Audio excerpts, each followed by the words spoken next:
Ça change totalement la vie parce que c'est une autonomie, une liberté. On est quand même beaucoup plus détendu qu'avec une canne. Je suis avec Pringles depuis 7 mois maintenant. L'osmose s'est faite assez rapidement. Moi, je prends le bus, je prends le métro, j'ai de la marche à faire pour aller à mon travail tous les jours. Donc traverser de grandes places où j'ai un marché 2 fois par semaine, ça c'est pour gérer les déplacements et en plus c'est un animal de compagnie au quotidien, donc c'est le bonheur dans toute sa splendeur. Ça s'est tout de suite bien passé. Pringles et Aubert forment une équipe qui s'est très rapidement construite. Il y a vraiment eu une alchimie assez tôt entre les deux. Voilà. C'est une équipe qui fonctionne vraiment très facilement depuis que je les suis.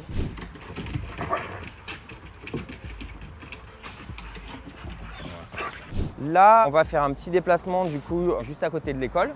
Donc Réglisse, c'est une chienne qui porte le harnais depuis 3 semaines. Donc elle commence à apprendre les déplacements. Avant un danger, par exemple un passage piéton ou une descente d'escalier, on va apprendre au chien à s'asseoir. En fait, ces différents types de marquages servent à comprendre au bénéficiaire ce que son chien est en train de lui indiquer. Le chien guide ne travaille pas tout seul.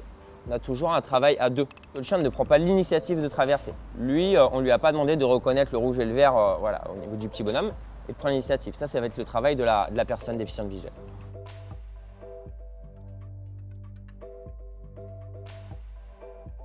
Réglisse, cherche le métro, ma grande. Ok, ma belle.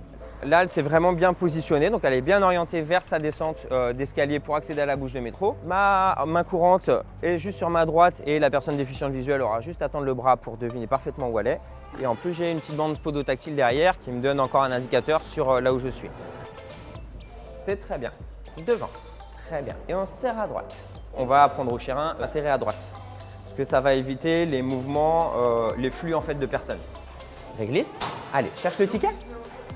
Merci ma grande, c'est très bien, excellent. Va aller chercher la porte ma grande. C'est ça justement qui va leur permettre d'accéder à cette autonomie. De pouvoir à la fois prendre le bus, le métro, le RER, de ne pas avoir besoin d'aide. Cherche le siège. Une recherche de place qui va être assez difficile parce qu'elle va devoir discriminer laquelle place est la plus accessible. Ça peut être les places assises ou ça peut être les places de derrière. Donc si jamais ici c'est plein, elle va plutôt aller chercher derrière. Au pied. C'est bien ma fille.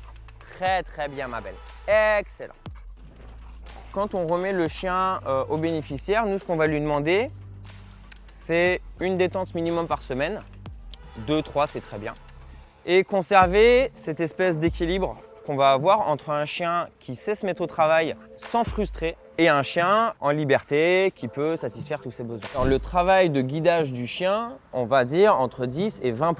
Le reste du temps, le chien guide est un chien de compagnie. Au-delà de sa fonction technique, on va dire, du chien guide, on a aussi une énorme partie sociale. J'ai une personne qui me disait qu'on ne lui disait jamais avant que sa canne blanche était belle. Maintenant, les gens vont aborder cette personne en lui disant que sa chienne est belle. Et ça va créer du lien social. Voilà. Au niveau du prix du chien guide, le chien guide va coûter 25 000 €. Ces 25 000 €, on les obtient avec la générosité du public parce que l'école est financée à 95% par des dons. Il va être remis gratuitement à la personne déficiente visuelle. Et au niveau des dons, vous pouvez aller sur le site internet de l'école des chiens guides de Paris pour accéder à la page.